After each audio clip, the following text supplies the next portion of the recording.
Hello everybody, welcome to the module where we are going to be exploring implications of the research of holotropic states of consciousness, the understanding of the roots of human violence and greed, and get a new perspective on the psychospiritual aspects of the global crisis that we are currently experiencing in the world. Violence and greed have been extremely important forces really driving the human history, at least from the time when there was a development of agriculture and cities, when it was possible to accumulate abundance of goods. Now these forces have now become a problem that threatens survival of the human species and possibly survival of life on our planet. So it becomes really imperative to understand the roots of these two forces, and if there's any way that we can alleviate the impact that we are currently experiencing. And if we look at current psychology, psychiatry, it simply has no explanation for where these forces are coming from. So I will start this just reminding us, of what the human history has looked like, just giving a few big examples. Alexander the Great taking over the territory from Macedonia all the way to India, ancient Rome, the imperialism, also the violence that was happening in the Colosseum, killing people, torturing people for entertainment, panem et circenses. We look at the Mongolian conquest, Genghis Khan, Tamerlan, moving across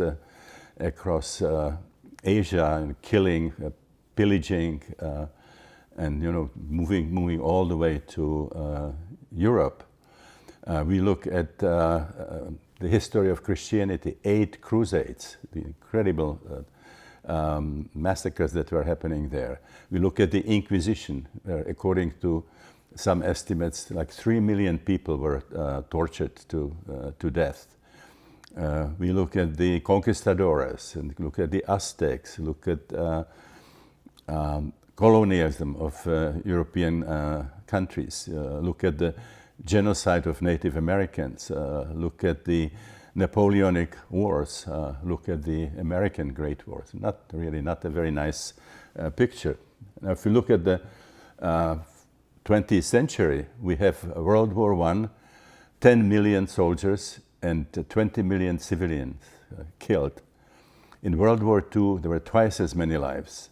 We have Hitler's Holocaust, we have Stalin's Gulag Archipelago, we have the Chinese genocide in Tibet, we have the South African apartheid, we have South American dictatorship and military regimes, a lot of killing, torture. Wars in Korea, Vietnam, and the Middle East. We have the massacres in Rwanda, in Yugoslavia, in Chechnya, in Kosovo. And then if we take it into the 21st century, we have increase of individual and collective violence. We have weapons of mass construction, nuclear, chemical, biological, threatening survival. We have explosive population growth, we have the AIDS epidemics, we have incredible technological progress, sort of burgeoning economic production. We have the philosophy of unlimited growth and planned obsolescence and so on, plundering of non-renewable resources, oil, coal, gas, and turning it into industrial pollution. We have global warming, we have deforestation and poisoning of the ocean plankton. We have a situation where we create an environment which is hostile to biological forms. And we have also war on terrorism, where we have a new phenomenon of suicidal bombing that's very, very difficult to counteract. So we have reached a situation where these two forces become a matter of survival of the human species, possibly survival of life on the planet, or at least, significant destruction of many species. So as I mentioned, current science does not really have explanation for the kind of violence that the human species, that we have a very proud name, Homo sapiens sapiens, are capable of doing. So we will look at it from the perspective of some of the things that we discussed. We'll look at it in view of the new expanded cartography of the human psyche, where we are not dealing just with what happened after birth, but we include the powerful record that we have, the memory of the hours in the birth canal, and we also look at the collective unconscious, the transpersonal domain that will make it possible to see it in a completely new way.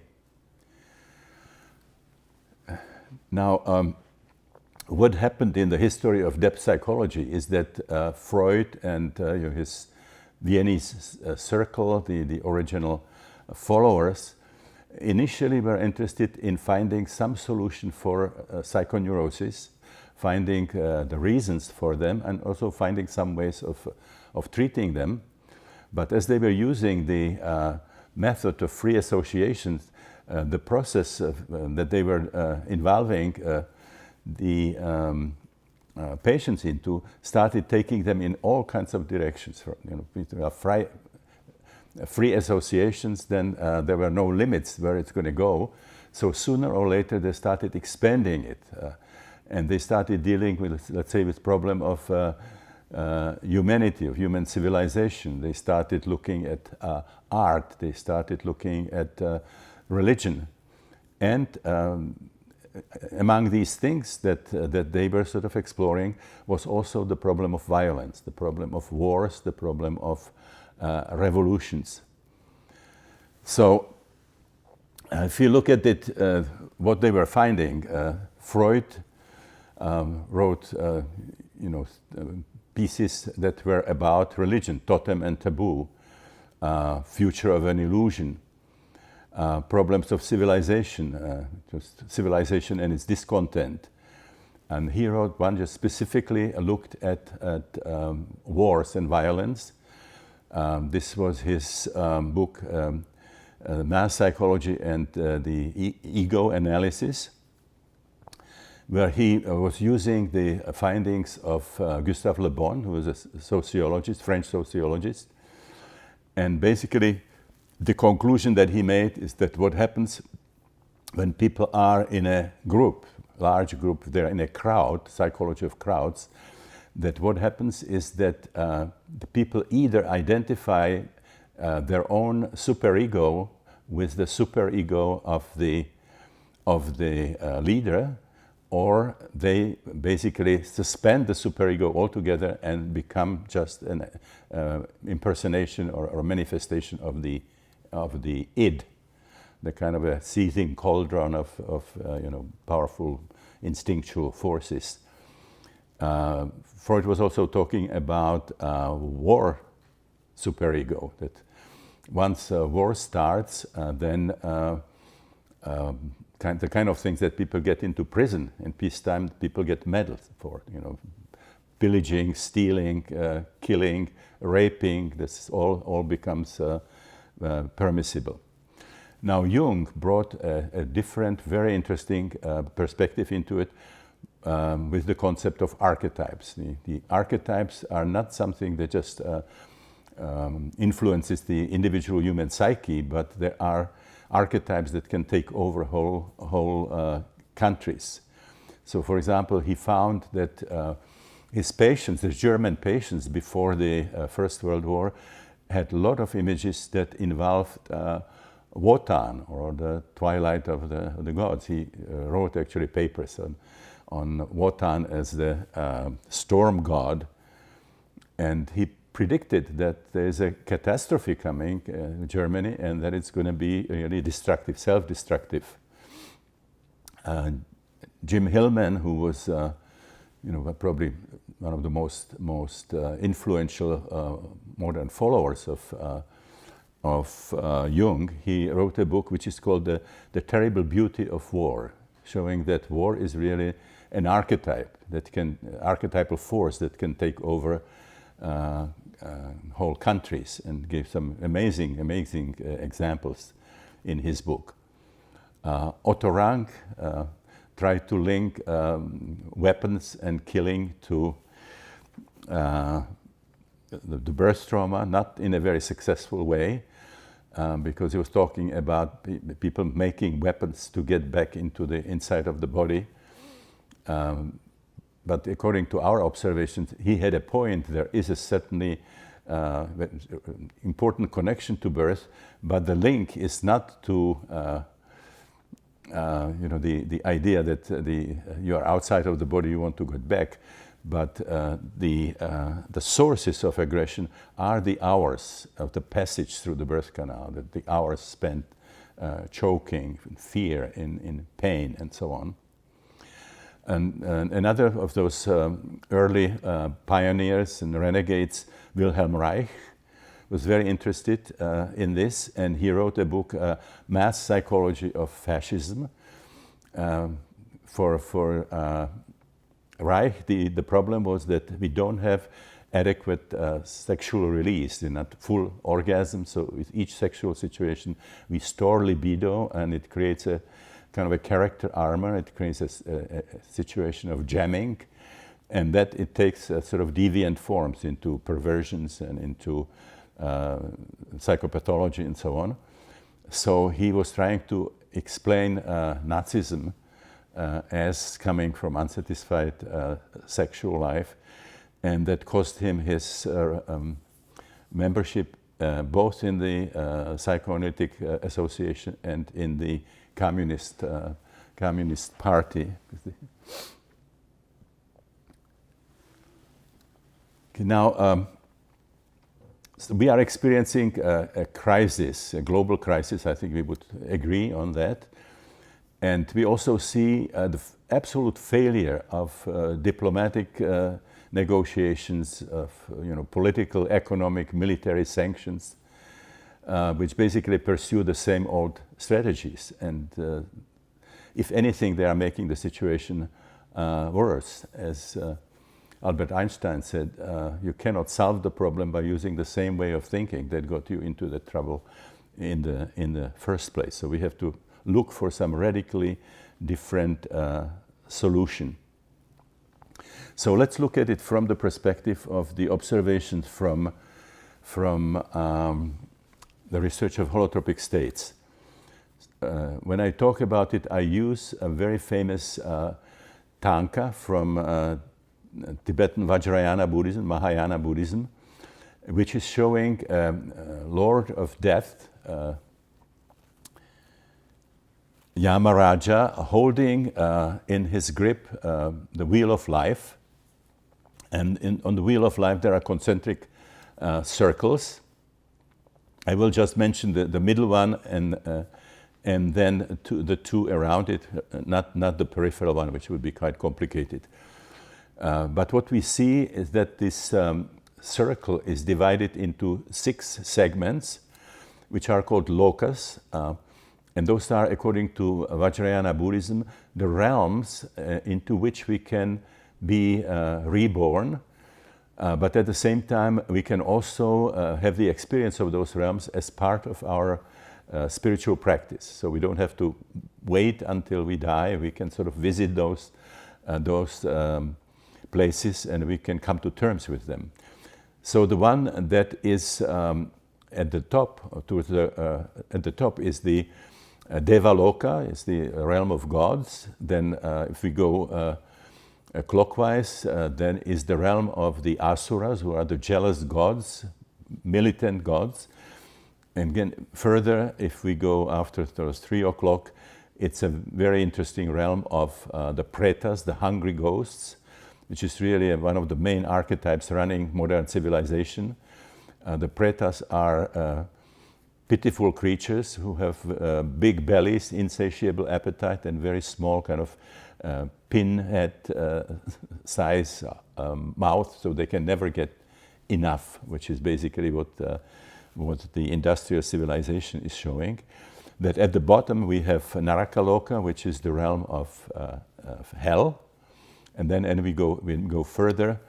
This is the realm of wild animals, and then which is a Tiryakaloka, and then Manakaloka, the realm of human beings.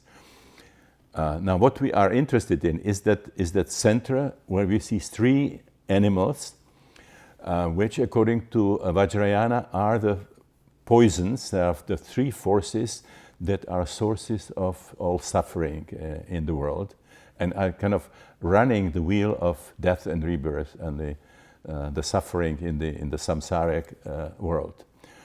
Now, these three animals are this pig, it represents ignorance.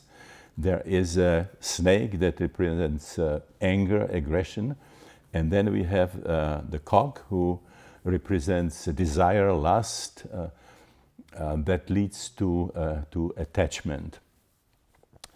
So if we now look at this, the center, we can see the three animals.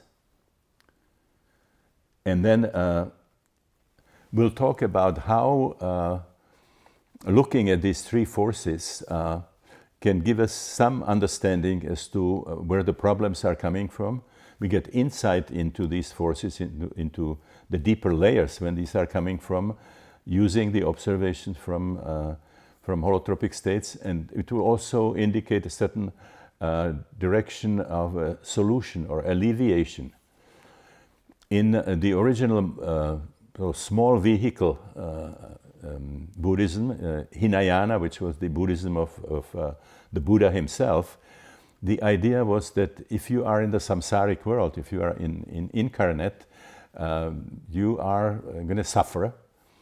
And the solution was to move totally out of the realm of manifestation into what is called nirvana.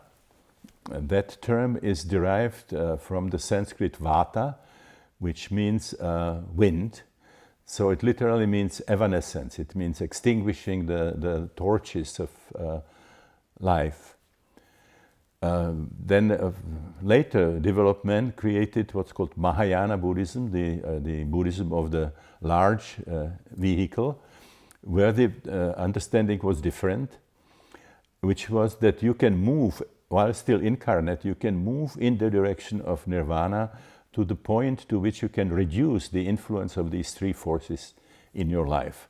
So we'll also talk about how you can use responsible work with holotropic states of consciousness to reduce the effect that these kinds of forces have on your life or our life. So if we look at what is happening when we get involved in some kind of responsible work with holotropic states,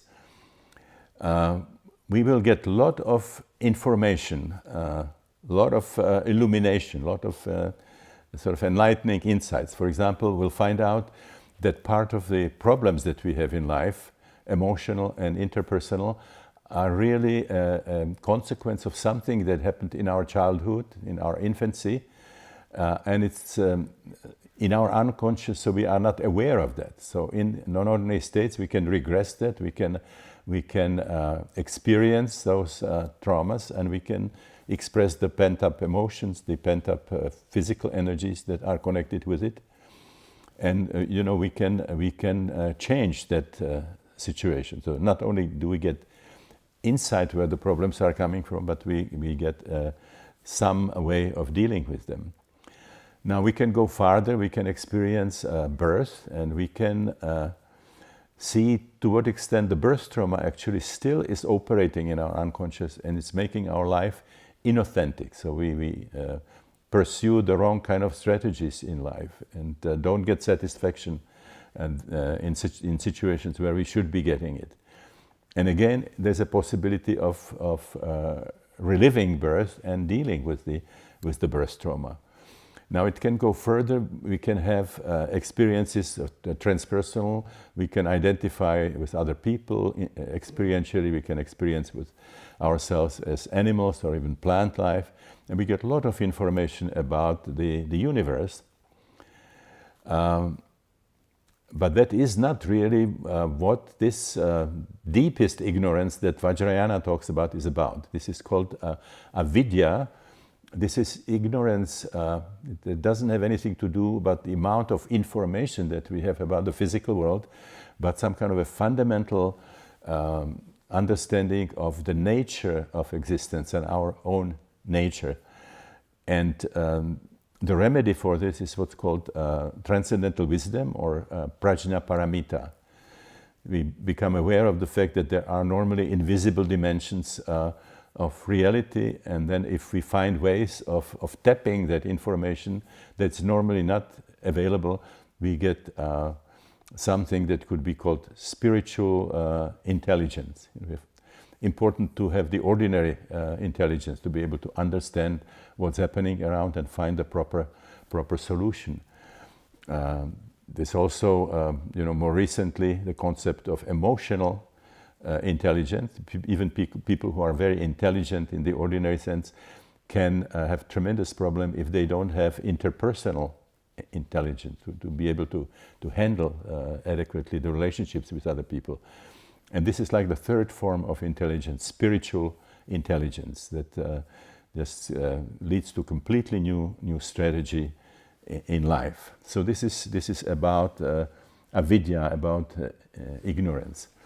Then we look at the snake. The human species is violent. So the question is, where does the violence come from? And we have the answer, which comes from biology. The idea that human violence comes from the fact that we are actually highly developed animals, and aggression is something that you find all through nature, through the Darwinian tree. So we have these theories like Darwin himself, the idea of survival of the fittest. We have Desmond Morris talking about people as naked apes. We have Richard Dawkins and E.O. Wilson, sociobiology, who talk about the selfish genes, that actually we behave in a way that we find the best extension of our biological inheritance. We have Paul McCrane, who talked about the triune brain. We don't have just the neocortex as human beings, we have also mammalian brain, and then the deepest part of the brain is reptilian, which is a very, very primitive sort of part of our nervous system. And the idea is that the violence comes from that. Now, Erich Fromm, one of the followers of Freud, wrote a very interesting book which is called Anatomy of Destructiveness, where he basically concluded that the human violence has no parallel in nature, that in many ways, humans are worse than animals. If you look at nature, violence usually is happening when there's a pursuit of food, killing for food. There could be violence that has to do with competition, sexual competition. There could be violence that has to do with defending the territory, but we don't find parallels to what human beings are capable of doing. The Hitler's Holocaust, or Stalin's Gulag Archipelago, or what happened in China, what is happening in the Middle East, what we see daily in on the television, incredible amount of violence, totally unnecessary. So Erich Fromm called this violence, the human violence, malignant as compared to the natural violence that we see in nature. So the question is, where does this extra violence come from? Dollard and Miller looked at this, and their conclusion was that it had something to do with the long dependency that human beings have. If you look at something like little turtles, the moment they are hatched, they run to the ocean, try to save themselves, and they are basically on their own. Then once we get to mammals, there is a much longer dependence, where the the young, the literate, depends on the parents. And when we get to people, the dependence can be decades. You can be, 30 years old and still be pretty critically dependent on your parents. So they believe that this kind of long dependency creates a lot of situations that threatened satisfaction and also sense of security. And that it creates the frustration, creates this extra violence. Now, this is a very meek model to explain, for example, something like a mass murderer, like a Boston Strangler or Jeffrey Dahmer. It certainly does not explain, what we see now in the Western countries, that we have a phenomenon that used to be seen as a culture-bound syndrome, which was the running amok, which was limited in the past just to Malaysia, a situation where the person suddenly grabs a dagger, runs into the marketplace, starts killing indiscriminately, and they get killed themselves. Now we are experiencing it in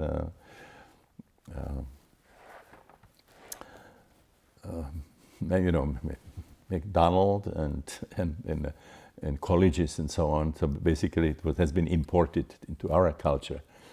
It also doesn't explain group violence. If you look at what was happening with the Charles Manson gang, or what was happening in the My Lai massacre, what was happening in Abu Ghraib, for example. And it certainly does not explain what is happening to nations, something that takes over a whole country. So any kind of biological or even psychological explanation really is not adequate to explain something like this. We have also another phenomenon which is very curious, for which current psychology has no explanation, and this is religiously motivated violence and murder combined, like what we used to see in the Second World War in the kamikaze warriors, who were loading the airplanes with bombs and hitting American ships. And so it was murder and suicide, and it was done for God, because they saw the Japanese emperor as being God. Now we see it in the Islamists, fundamentalists, who believe if they sacrifice their life and kill the enemy, that they are be deserving of this kind of a more or less secular form of paradise with the houris and all the pleasures that are expecting them there. So what I will be talking about is not, I'm not offering it as an explanation of violence, of wars and revolutions and so on, more like a very important element that has not been acknowledged, that has not been discussed. Obviously, wars have many factors that sort of feed into it, like historical, economic, political, military, cultural, religious. So it's a complex phenomenon, but I believe that this element that we will be discussing, the psycho-spiritual element, has really something that plays a very important role that has not been acknowledged. So I will go back to my first book, which was called Realms of the Human Unconscious, where I described the perinatal matrices, the BPM 1 to 4. And one of the things that I wrote in that book was that I've been observing in my own sessions and the sessions of my patients that when the regression in these states reaches the perinatal level, which is the level of birth, that suddenly something strange happens, that we start experiencing things that have to do with the world at large, that has to do with humanity rather than just our own history. So, for example, when people are experiencing the second matrix, which is the no exit situation in the birth canal, suddenly images of wars comes in which we play the role of the downtrodden, of the martyr, of the underdog. For example, suddenly see historically, people in dungeons, people in torture chambers of the Inquisition, people in a concentration camp, or locked in the wards of the insane asylum, and so on. When that changes and people reach the third matrix, where there is a sense of the possibility of opening, it's not a closed system anymore, suddenly there are images of revolutions. American Revolution, French Revolution, Bolshevik Revolution, where there's a different kind of energy. We are not just the victims anymore. We are victims and also aggressors, and we can also watch it. So we can have three roles. And basically the message there is, we have got enough oppression. We will now mobilize ourselves. We are going to overthrow the tyrants, and we all are going to breathe again freely. I published this, and I got a very enthusiastic letter from Lloyd deMause. That's Lloyd Demause, who was a psychoanalyst, a journalist, and a founder of something called psychohistory, which is application of depth psychology to politics. These people are doing psychohistory. They, for example, study the childhood of military leaders and politicians and so on, and try to understand how their decision-making comes from their own individual history. They're also studying child-rearing practices and linking them to the nature of revolution. For example, what were child-rearing practices in Tsarist Russia as compared to the child-rearing practices in the United States before the Civil War, and how this got reflected in the nature of these revolutions. Now, this was a very enthusiastic letter where basically Lloyd deMause told me that I really supported his own findings, psychohistorical findings. He became interested in the situations preceding onset of wars and revolutions. He studied the speeches of the demagogues. He was interested, what do these leaders do that they can turn peaceful citizens overnight into these killing machines? So he studied these speeches. He went into the archives.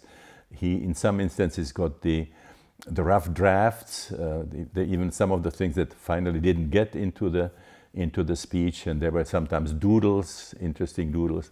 So it's a very fascinating research. He had studied at that time 17 situations like this, from Alexander the Great all the way to Kaiser Wilhelm, and then to the exchange of messages between Khrushchev and Kennedy around the Cuban crisis. And he found out that there was one common denominator to all these 17 situations, that all these leaders were using metaphors, they were using figures of speech that were drawn from the biological birth, like the enemy is closing in, is holding our throat in its grip, is squeezing, the last air out of our lungs. We don't have enough space to live. We are crowded. It was something that Hitler kept repeating. Wir haben nicht genug Lebensraum. We don't have enough space to live. And then they were using also birth symbolism, offering the solution to this. But there is light at the end of the tunnel, and I will lead you to the light, and we will all breathe freely. Promise of sort of opening of the respiration. So all these revolutions are always about being able to breathe, being choked by the tyrant in some sense. And then he also reviewed caricatures from that time, posters from the time of wars, the jokes that were being made, and so on. and he found out that this was all about babies and birth.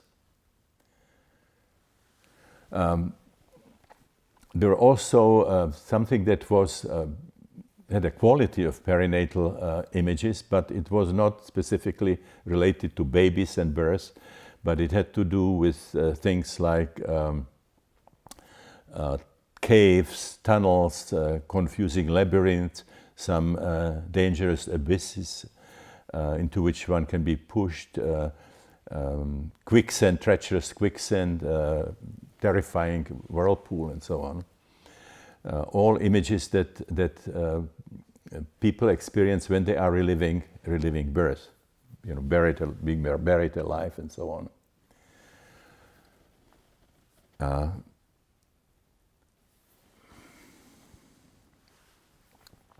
So basically, what Leudemoos concluded is that the demagogue, the leader, is not the great Oedipal figure the way Freud saw it, but it's more like what he called a garbage collector, that we all carry these perinatal energies, the unfinished business of birth, on some level in the unconscious, and that for some reason it happens periodically that this tension starts increasing, that people's perinatal material is activated. So there's a kind of a general feeling of ominous situation of fear and threat and so on, and that the leader is somebody who actually has closer to that material. They're sort of really living it, and that he steps out and formulates with people. We are being choked because they are after us, and we have to go get them before they get us. This is the essence of this kind of language. Now the question is, what would cause that?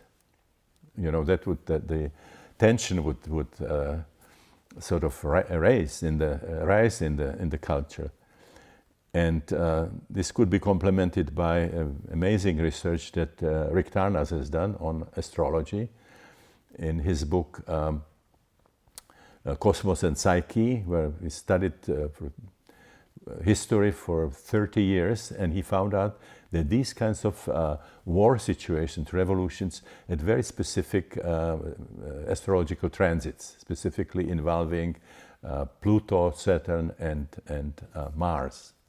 For example, both the Second World War, the Third World War, at the time of a square between Saturn and Pluto, and so on. So this is a very, very interesting way of looking at that. And I would like to just read a few things so that you can see how literal this is, the connection between birth and war or revolution. So one example is Samuel Adams said, "The child of independence is now struggling for birth." This was from the American Revolution. Kaiser Wilhelm, "The monarchy has been seized by the throat and forced to choose between letting itself to be strangled and making the last-ditch effort to defend itself against attack."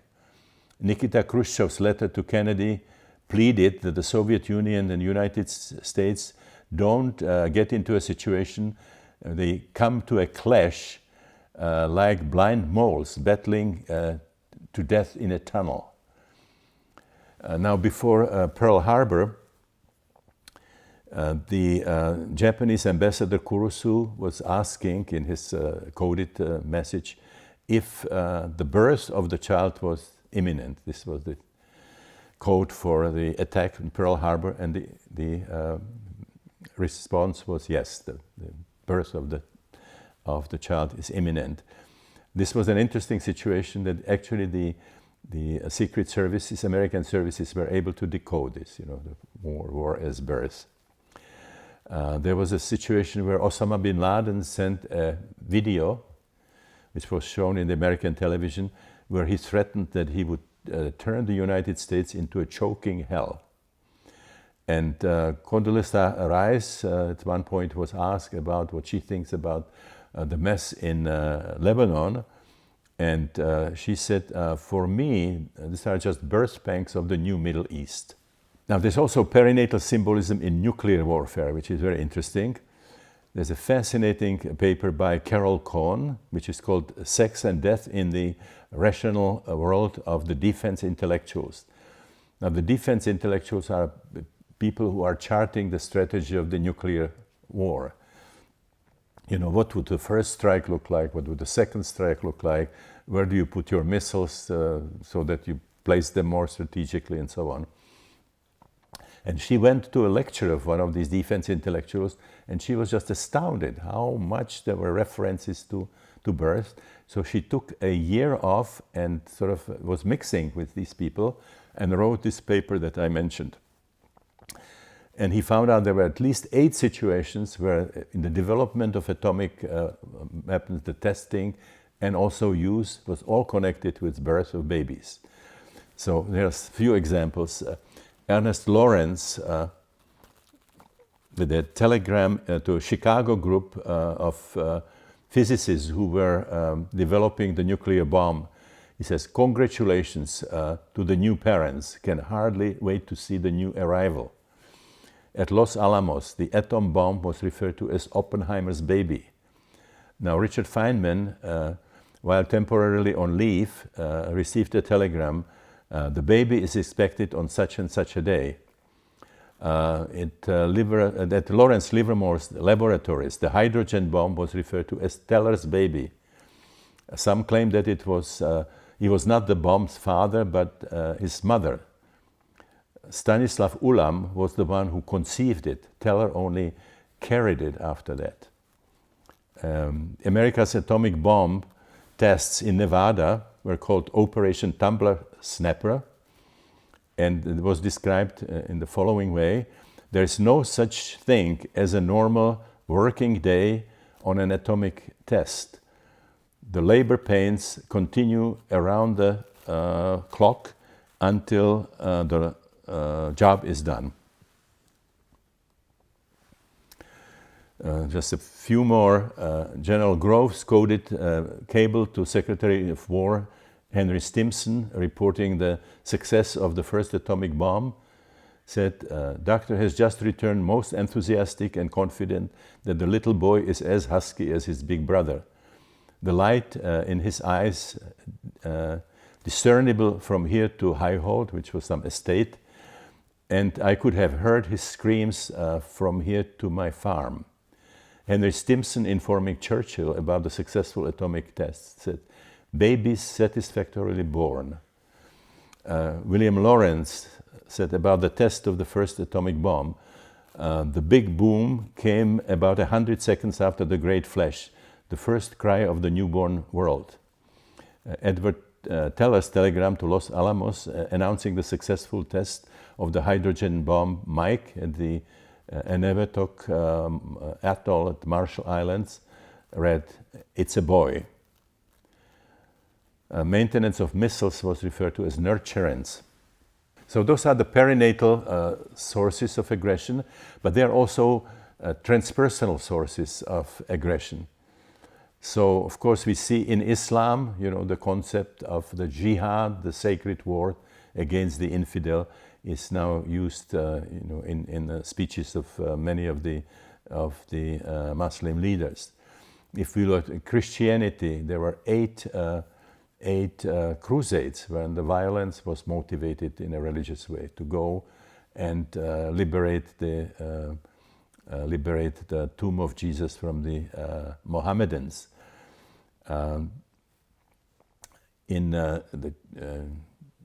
Europe, we had the Hussites, who were farmers who became an army after John Hus was immolated as a kind of protest against it. They called themselves warriors of God, and they were singing a choral which supposedly had such powerful impact on the Crusaders that they were sometimes outnumbered 10 times, and the Crusaders were running just when they heard this kind of songs.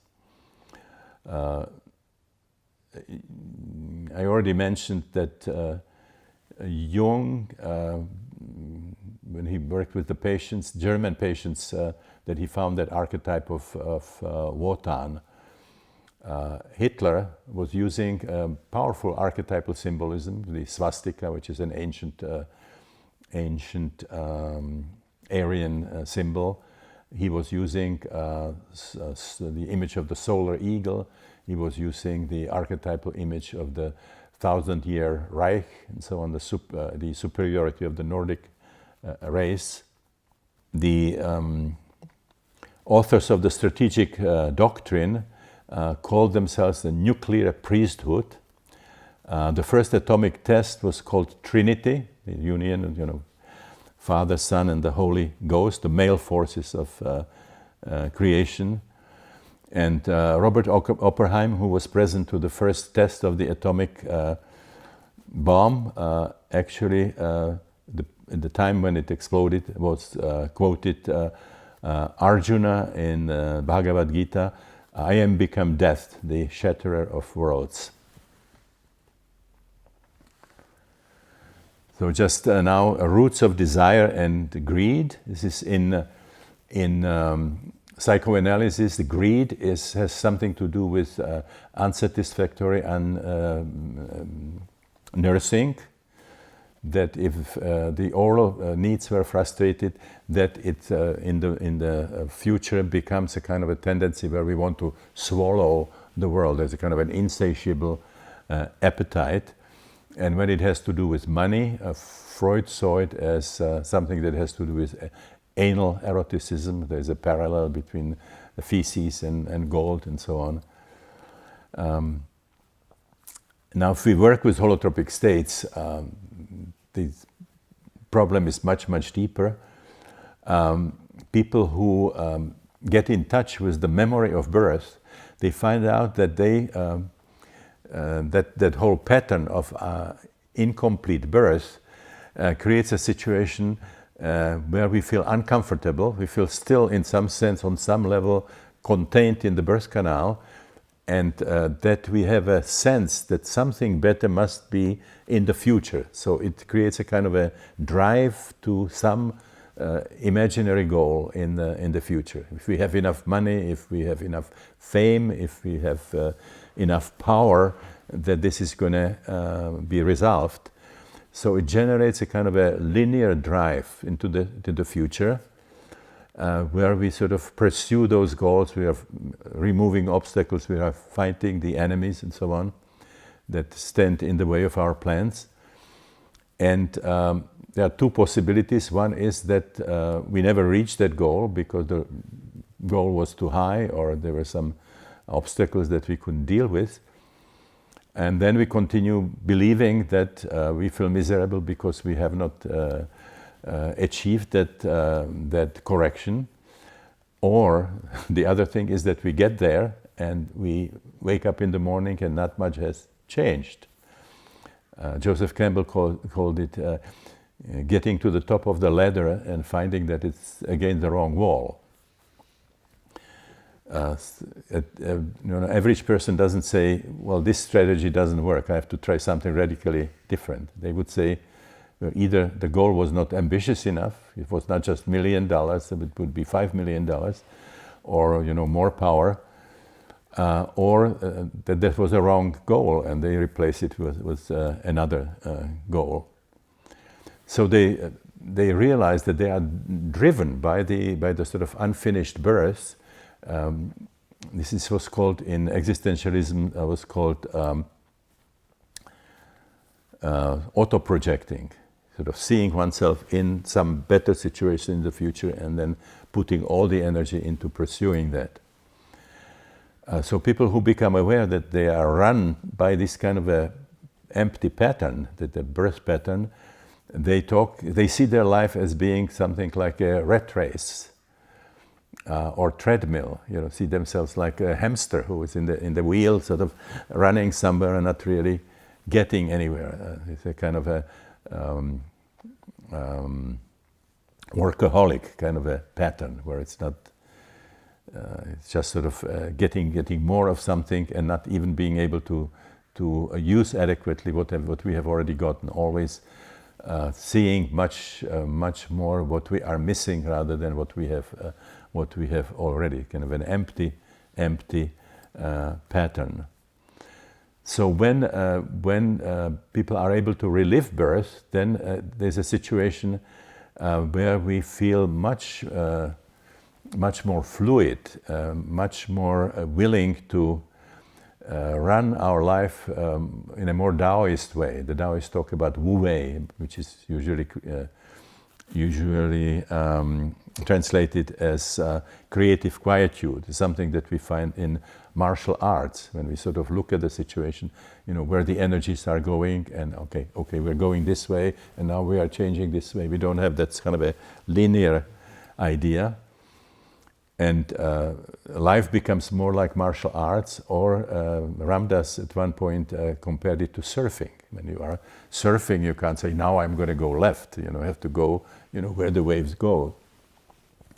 Now, people who can assume this kind of a strategy of life, they describe that they achieve much more with much less effort, that in some strange way, it seems like the universe is cooperating with it. The synchronicities happen, that suddenly the information comes that they need, or the right kind of people come, or even financial sources come.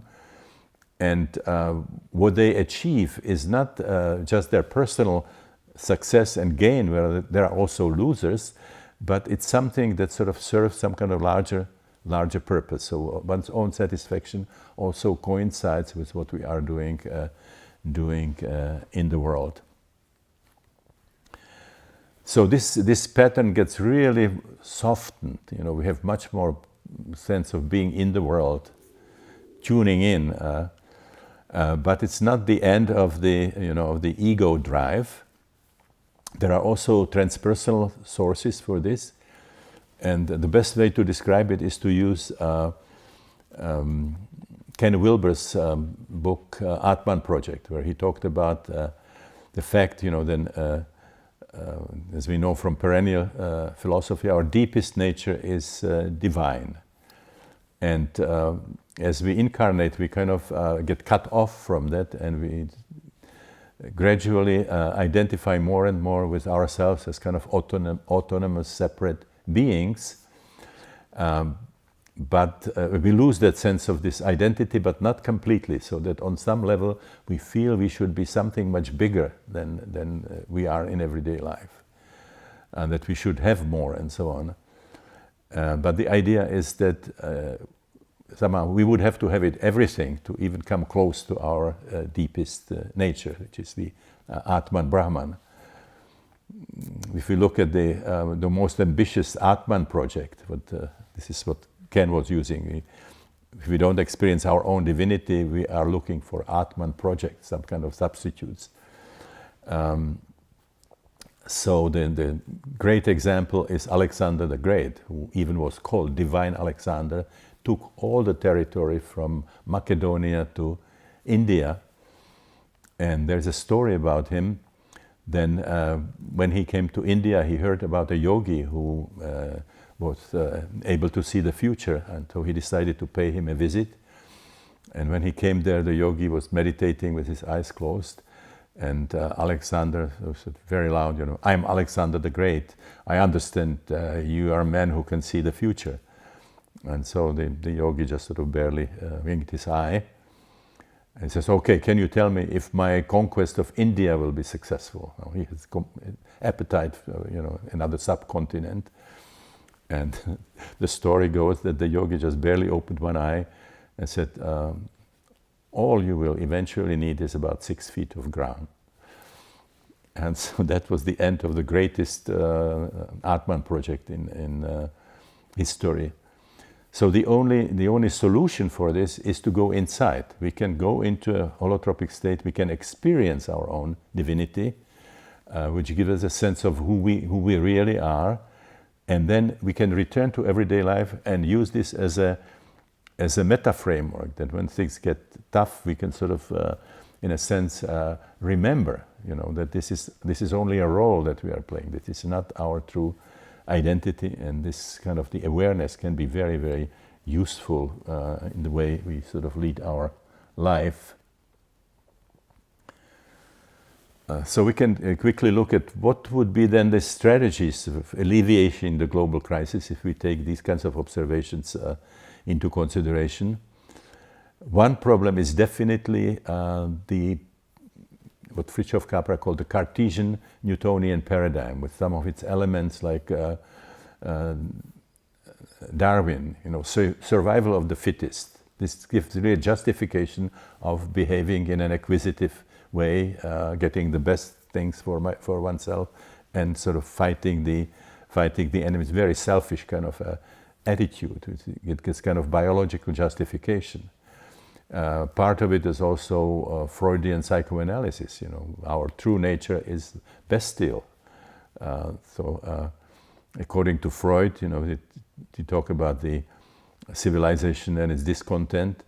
We talked our true nature, if it would come through, would be very different than how we behave. We would be killing, we would be pillaging, we would be getting indiscriminately involved in promiscuous sex. And the only reason why we are doing it is because we need the human society, because there are dangers in the world which are too much for an individual person. So we sacrifice our true nature, the satisfaction of these base instincts. Something like the findings of transpersonal psychology show that we have a whole other kind of a potential. It's not that the Freudian element is not there, but it's more like a barrier, something that separates us from our deeper nature, which is more divine than bestial. So the whole other image of human being that comes in the new paradigm. Also, that sense of the underlying oneness of the universe, the entanglement, how embedded we are in nature, how deeply connected we are with other people.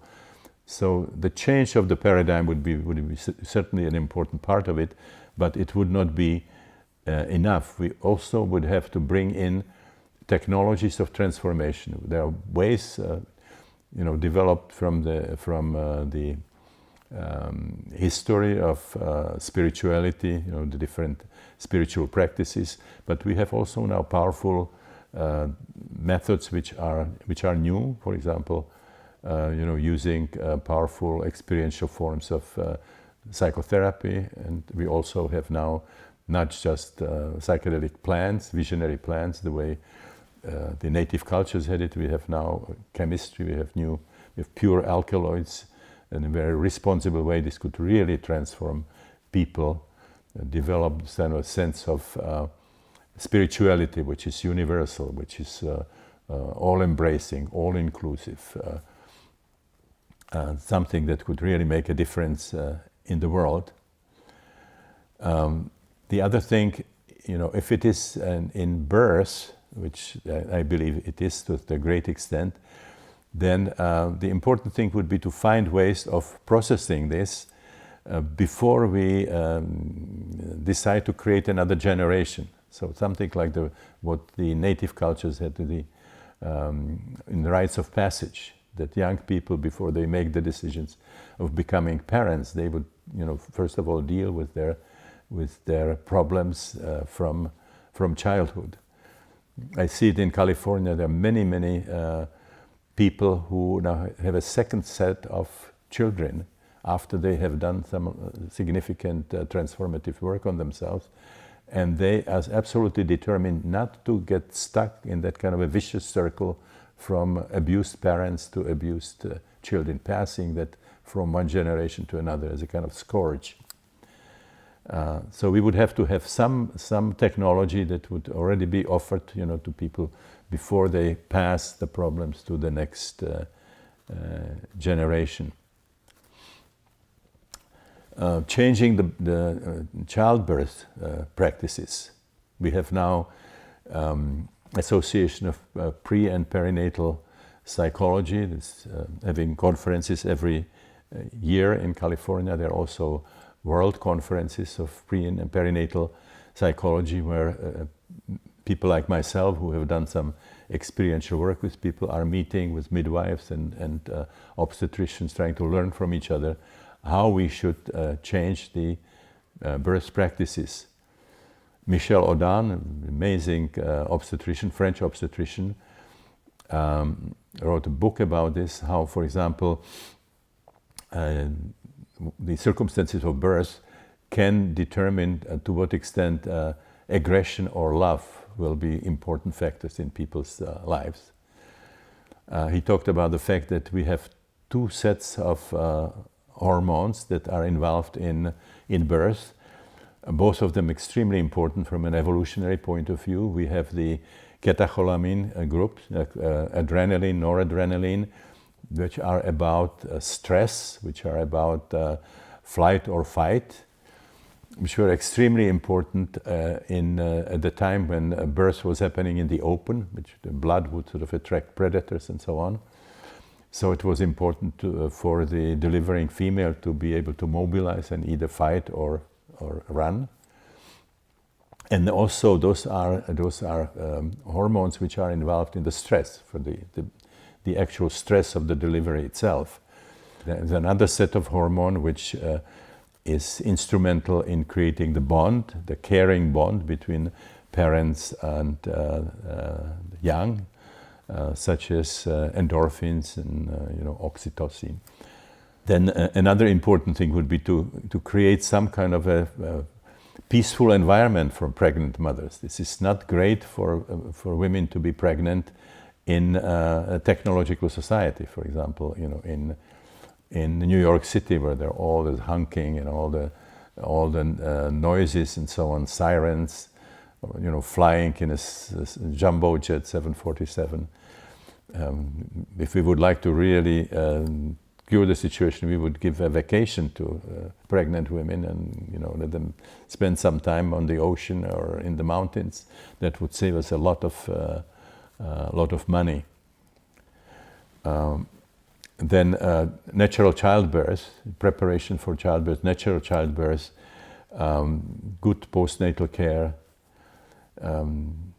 Women in industrial countries have been brainwashed into believing that it's better to give the bottle of artificial feeding rather than relying on mother's milk, because it has the right kind of composition of minerals and vitamins and so on. And completely forgetting that there is more than even the food. There is also the contact with the mother, which is an enormously powerful factor that can heal the trauma of birth. Those are all kinds of concrete positive things that we could do if we reach an agreement that these are the factors which are important, and we would like to change that situation. Now, this would not be a situation of one generation. This would, take probably a few generations, but there would have to be a collective strategy. So there are ways of at least theoretically, changing the human species. Now, whether it can be done on a large enough scale, whether we have enough time to do that is another question. But I've seen, sufficient number of people who actually underwent this kind of transformation and started behaving in a completely different way than we are used to, people behaving.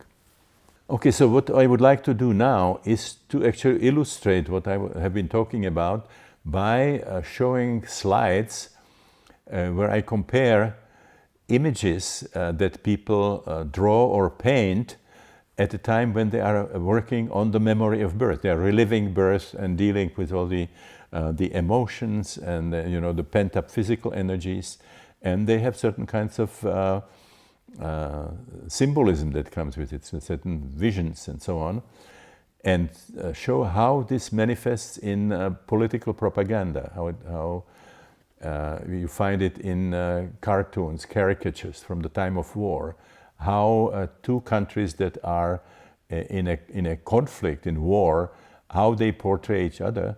They basically use the images that come up during reliving of birth, which means basically, some level, blaming the enemy you see, for all the suffering that happened at birth, which gives it a interesting power, or creating a situation that the enemy would be able to do something that would be as bad as birth was.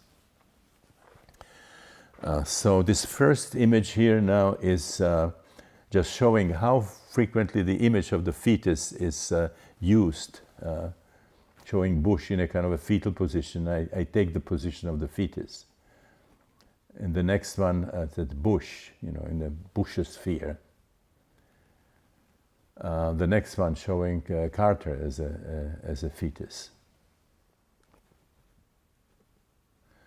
Now, we look at these images from psychedelic sessions and holotropic sessions. So this is the beginning of birth, which is experienced as being drawn into a maelstrom and being drawn towards confrontation with death, as we can see from the mandala made of rib cages and skulls. The experience of a whirlpool, being drawn into the whirlpool. It's a very interesting image if you think about what happens when the amniotic fluid leaves the body.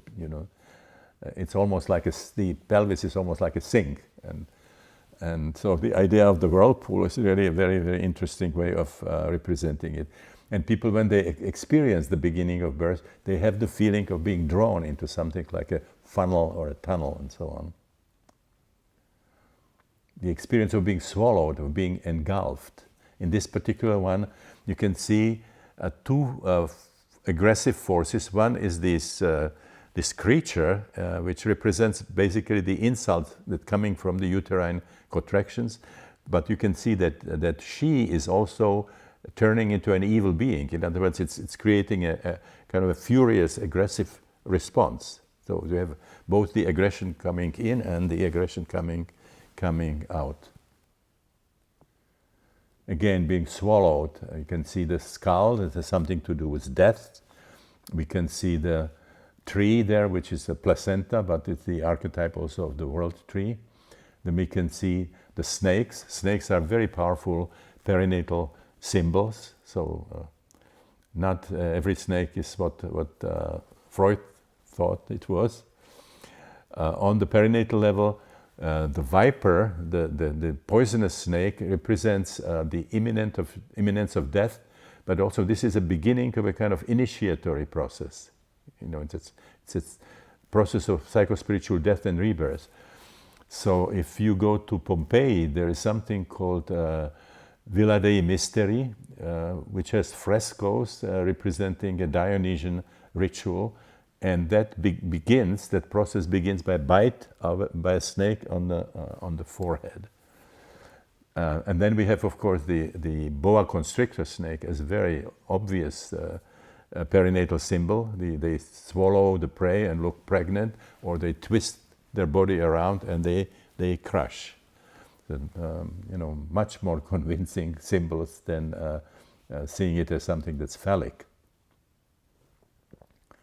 And now we have the parallel, this swallowing that we find all through political cartoons and caricatures, posters, and so on. So we have the whirlpool, sort of things being pulled down. Crisis in Washington.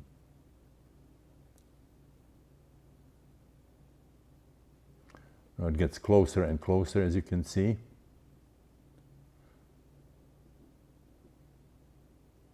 Until it becomes almost identical with what you saw. The crisis and economy experience as being drawn into a whirlpool. Now showing Reagan, again the threat of this being swallowed, it's kind of a dragon-like creatures, and there's deficit, crisis.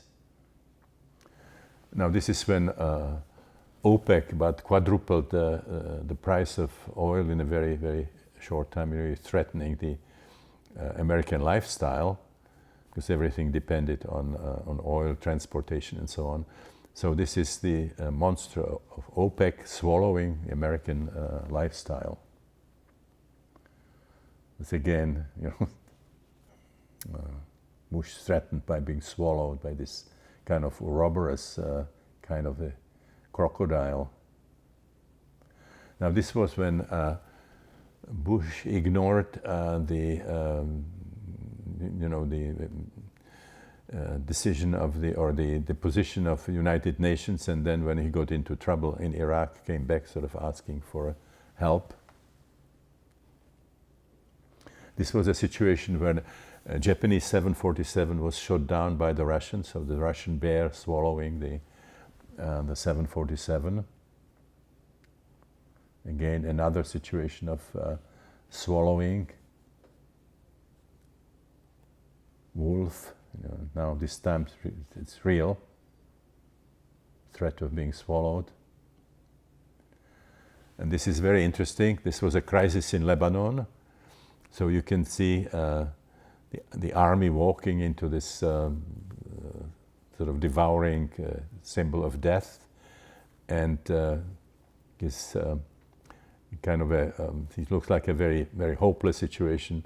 So the question is, anyone there happens to spot the light at the end of the tunnel? So talking about tunnels, and on the other hand, like a snake pit or something, a system that's closed.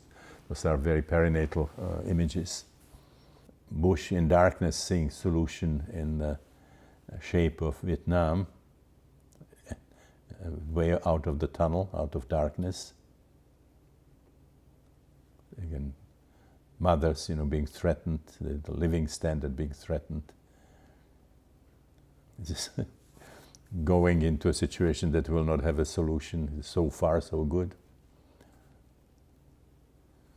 Now this is also interesting. It almost looks like it could be a scene from Pinocchio. Pinocchio is a very powerful transformation story. He is an inauthentic human being. He is a puppet, and then goes through this hero's journey in which he is swallowed by Monstro, and Geppetto also. And then through starting fire, they manage to get out. And then he ends up on the beach and looks dead. And Geppetto starts mourning him, and then suddenly finds out that he not only is alive, but there's a real boy. He's not a puppet anymore. So those are very powerful perinatal images also in Pinocchio. Now you are here, the deficit crisis. Again, you are here. We continue the swallowing images. And now we have image of the dragon that comes also quite frequently in psychedelic sessions, holotropic sessions, representing the instinctual forces of birth. This is closely related to the symbolism in fairy tales, when you have a hero like a prince and so on, who goes and he goes through some kind of a system of dangerous situations, and then at the end he liberates the feminine and liberates the treasure, which is the symbol of the transcendental. So it's a symbol of the psychospiritual rebirth again. So this is from an LSD session. This other one, again from a psychedelic session. You can see the size of this dragon, it's crushing people in his claws. Another one. These are two from holotropic training. This was called Journeys Through Mother Dragon.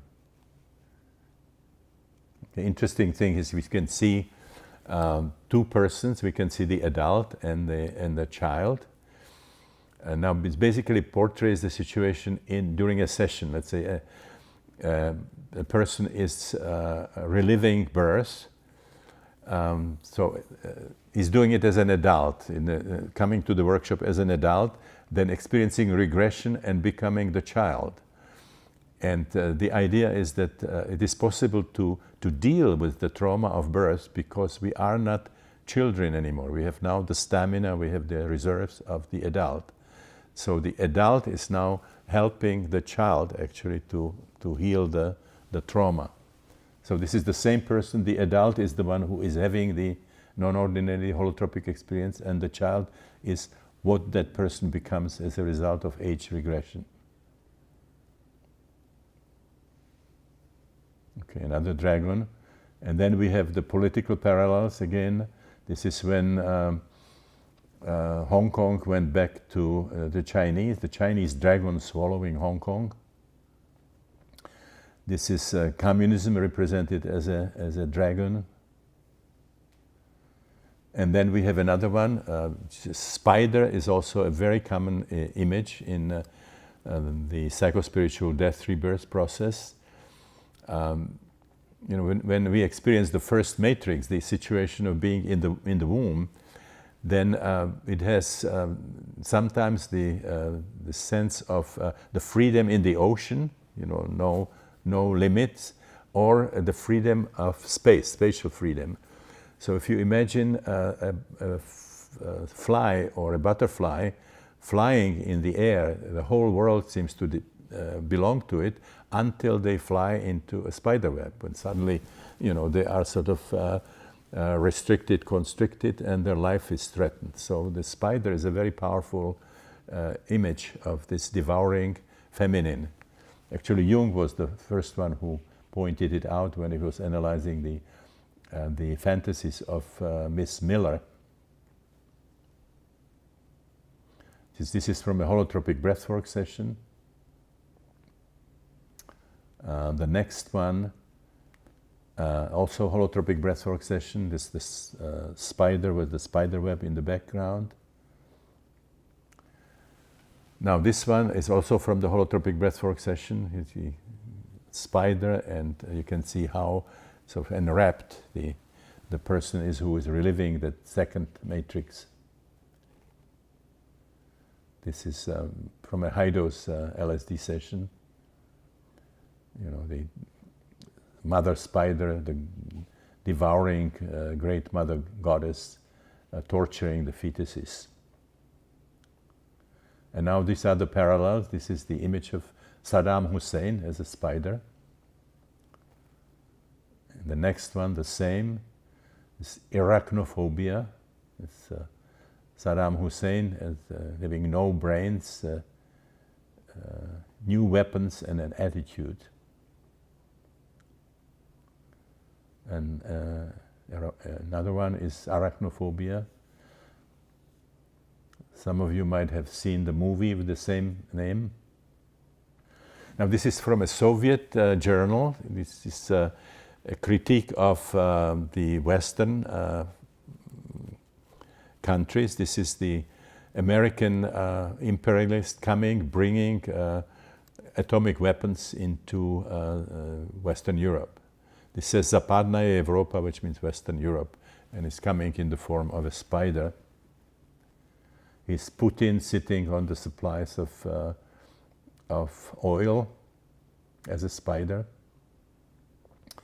Again, another Soviet magazine showing the American capitalist as a spider. And this now is from an LSD session showing the delivering female reproductive system as a combination of a prison, a torture chamber, and this gigantic press. This again would be the second matrix, kind of a no exit situation, very, very difficult emotional condition. This is also from an LSD session, the crushing that comes. It's a very interesting because it shows a kind of a combination of the human and something very mechanical. The birth is something that happens in human anatomy, but has a certain mechanical quality, sort of torques and twists and pressures and so on. One of my patients identified with Charlie Chaplin in modern times when he gets caught into these machines, all the cogs and wheels and stuff.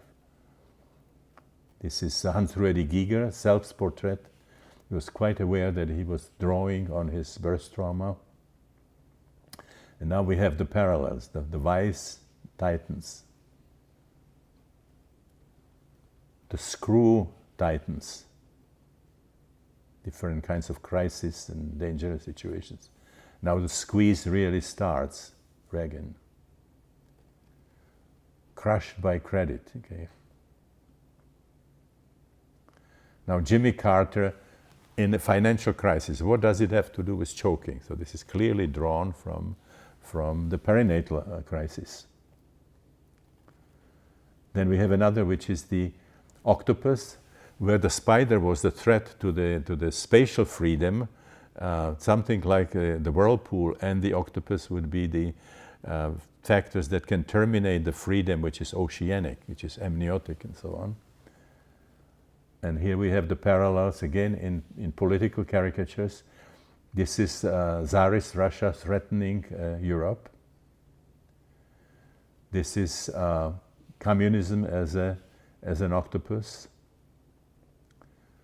This is Osama bin Laden as an octopus. This is Japan as an octopus threatening Dutch Indonesia. This is Carter in trouble, being sort of strangled by an octopus. This is Slobodan Milosevic taking over Yugoslavia as an octopus. Zionism as an octopus. Uncle Sam as an octopus. You can see it can be used for anybody whom you don't like. I mean, this is not specific for any kind of group. Pax Britannica, you know, England as the octopus. Criticism of the White House, White House as an octopus. Now this is again from an LSD session, transition from the second matrix to the third, when this is not as, you know, snake pit, or this is not a closed system anymore. There is, however, questionable, there is a way, there's a possibility of opening, of getting out, where this snake pit or the, you know, the content system is becoming like illuminated. There's a way out, there's a light on the other side of the tunnel. And this is a parallel a cartoon where we have actually snakes instead of the predatory birds, but there are other situations where the predatory birds are shown in the same role. And now we have the snakes that I already talked about. This would be the vipers, where the uterus of the second matrix is experienced as a snake pit. The parallel in a movie would be Indiana Jones, the Raiders of the Lost Ark, when he and his girlfriend were trapped by the Nazis in this underground crypt. There were snakes all over the place, and they were trying to escape from there. The mummies were sort of falling like symbols of death, and then finally there was an opening. They emerged into this Egyptian sun, it's kind of a rebirth. This is again the opening, the snakes representing the destructive forces in the psyche, and this is now discovery, a new sort of positive area which the patient was not aware of, represented as an embryo and a sprouting seed. Birth as a fight with a python. Okay. This is of something similar from a breathwork session.